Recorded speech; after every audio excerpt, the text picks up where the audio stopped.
Welcome to this time of exploration and shared worship. My name is Melissa Bailey Kirk. I'm the pastor at Gashland United Methodist Church in the Northland of Kansas City, Missouri. And we are in the second week of a worship series, KinDom, where we remember that God created each of us for a life that celebrates kinship with God and with one another. A series in which we acknowledge that there are all sorts of things that come along in our lives that disrupt God's creative design. Things like fear, abuse of power, socioeconomic dynamics, hurt, disease, betrayal, pandemic, civil unrest, racial injustice, just to name a few. And our reactions to these disruptions often involves our moving away from God, moving away from one another, disconnecting. But through life, through the witness of Jesus Christ, we are offered a restored kinship where collaboration and redemption are the words of the day. And in many ways, this is precisely the work of the church, to create an ever-expanding community of faith where all are included, where all are inspired to follow in the way of Jesus, and where all of us invite other people to join us in this exciting and fulfilling journey of KinDom living. Last week, we listened as Jesus read from the scroll of Isaiah, "The Spirit of the Lord is upon me because the Lord has anointed me to bring good news to the poor." The kingdom of God is characterized by connection between the rich and the poor, the captive and the free, the sighted and the blind. In God's kingdom, all are welcome, all have value, and all contribute to the health of the community. God's kingdom calls for connection, and as we will explore in these next few moments, God's kingdom calls for relationship. The fifth chapter of the Gospel of Mark opens with a story that is filled with insight about the nature of God's kingdom, although at first reading, it may not appear so. The story goes something like this. There once was a man, a howling, screeching man. His families and friends tried everything to keep him under control, but the chains with which they bound him were no match for his insane strength. The shackles with which they bound him were no match for his possessed power. The sight and sound of him were so distressing that he was banished from the neighborhood, forced to wander among the tombstones of a cemetery, to traverse uninhabited mountains. Day and night, night and day, he skulked among the graves of the dead, tearing at his skin and shrieking out his anguish. One day, he watched from a distance a boat kissing the shore, and he left the cemetery. He scrambled down the mountain, his impulsivity driving him out of his hiding and into the open.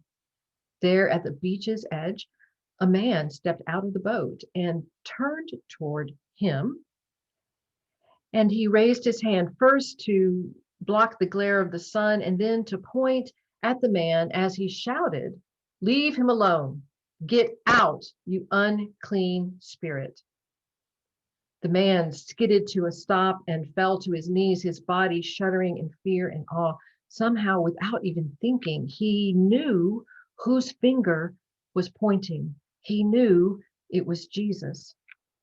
From deep within his unclean spirit, he heard a voice bellow back, "You leave me alone, Jesus, Son of God."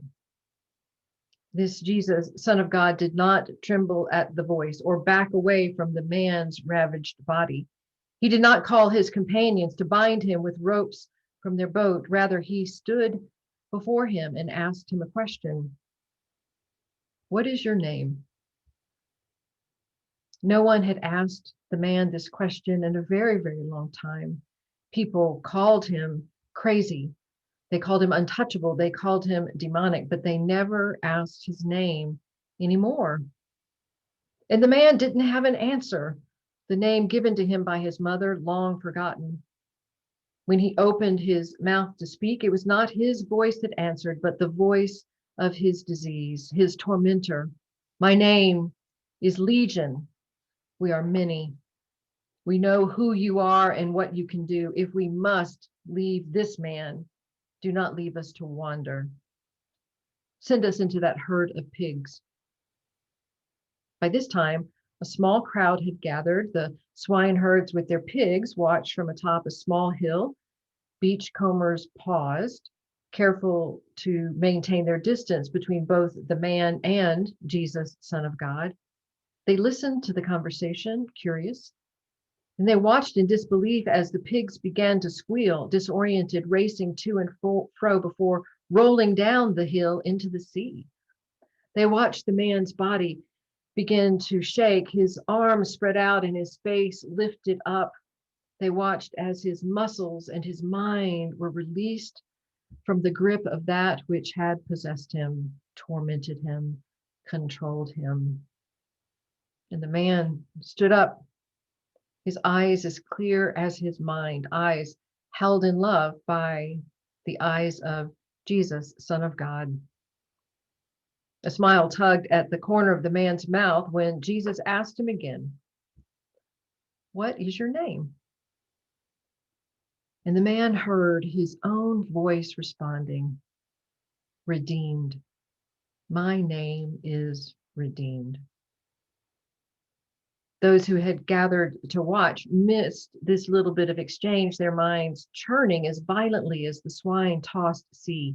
Some raced away, telling and retelling the story throughout the city and across the countryside. Others backed away, huddled together, murmuring and wondering, frightened by the man's transformation. And then more people arrived at the shore and were stunned to see the crazy, untouchable, demonic man at peace, wearing fresh clothes, his wounds cleansed and bandaged, sitting on the shore with a group of strangers, chatting together, laughing out loud. The murmuring and the wondering of the crowd shifted into outright terror. They knew what to do with a power like Legion, the power that had possessed the man. You banish the power, you banish the man from community and relationship. But they didn't know what to do with a power more powerful than that of Legion. And they began to shout at Jesus, begging him to leave, to find another shoreline, another city, another neighborhood. The man watched as Jesus, Son of God, stepped into the boat, and he hiked up his own robe, preparing to follow him. But Jesus held out his hand to stop him. "No, Redeemed, you cannot go with me. You need to go home. You need to go back to your neighborhood, to those that were your family, that were your friends. You need to live your redeemed life with your people, telling them all about what God has done for you this day." The man stepped back, watching as the boat sailed away. And then he straightened his robe, stood up, and went home.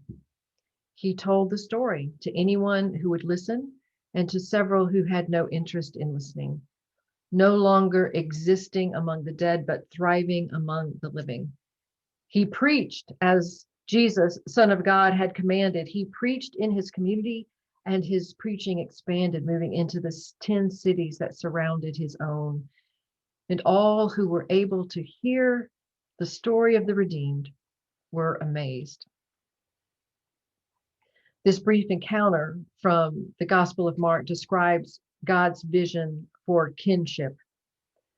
While we could pursue a multitude of questions in our exploration of the story, I invite us to narrow our focus to be undistracted by questions about drowning pigs and the feasibility of demonic possession. For these few moments, let's focus on the nature of relationship that characterizes the kingdom of God.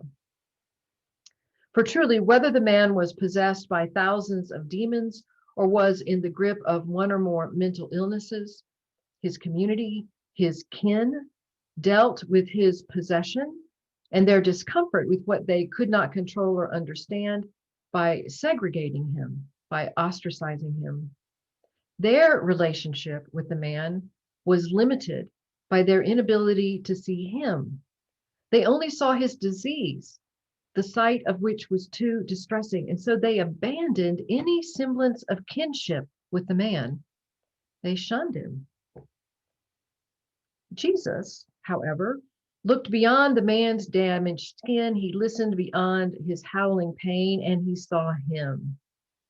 He entered into conversation. He entered into relationship with the man during his illness, while he was still in the grip of some powerful possession. He saw and heard the man first, created in God's image, reached out with the offer of relationship first to a man who had been cut off by those who should have loved him best. The truth is that God's kingdom is unlike any kingdom or queendom that you and I might create. We would no doubt prioritize power and wealth and fame and influence. The kingdom of God, however, is first and foremost focused on the powerless, the weak, the poor, the marginalized and outcast, those that are seen by family, friends, society, church as insignificant. The heart of God's kingdom is oriented to those who are flawed, not because the flawed need perfecting, but because those whom humanity would set out at arm's length, God's kingdom brings in, draws close in an embrace of relationship.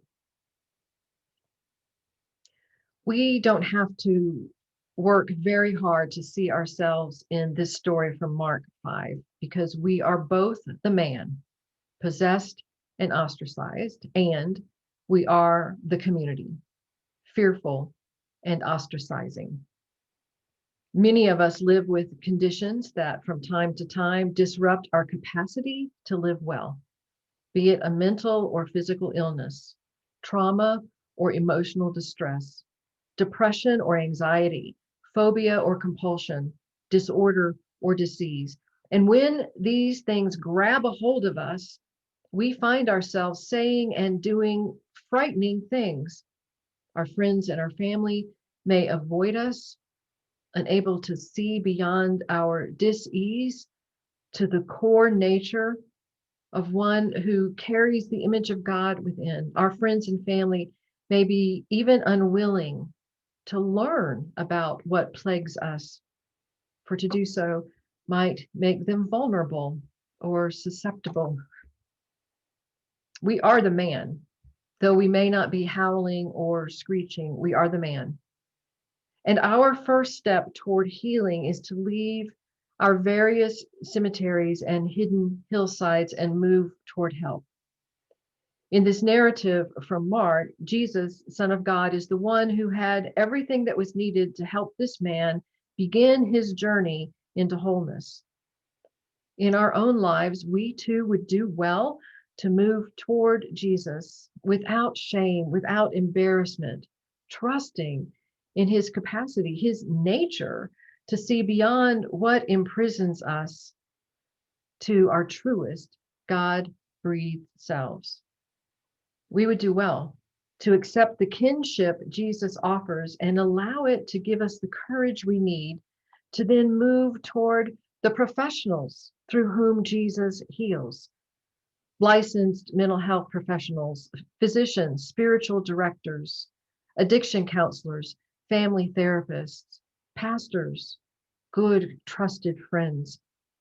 We are the man, and we do not have to remain alone, hidden, or isolated, for God's kingdom welcomes us just as we are.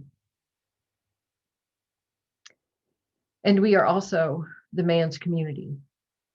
We are his friends, we are his family. In this man's life, the people that grew up with him, that worked with him, that lived with him, perhaps they ignored the early warning signs.